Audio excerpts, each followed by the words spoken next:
নমস্কার, মলয় পাঠক। যেদিন আপনার জন্ম হয়েছে ওই পার্টিকুলার সময়ে কোন গ্রহের ঘোরা চলছিল সেইটাকে কিন্তু একটা মানুষের জানা অত্যন্ত দরকার।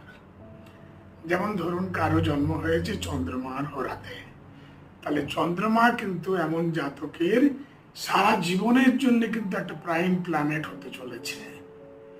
এবার চন্দ্রমার স্থান অনুরূপ ভেবে পড়ে কোন জ্যোতির্লিঙ্গের সেবা করা উচিত, দর্শন করা উচিত, তার মন্ত্র চ্যান্ট করা উচিত, বা কি রত্ন ধারণ করা উচিত, শিবকে কোন দিন অভিষেক করা উচিত, এগুলো যদি বুঝতে পেরে যান তাহলে কিন্তু আপনার জীবনে অনেক বাধা, অনেক বিপত্তি আসেই না। So I say, be aware about your awareness, that is astrology.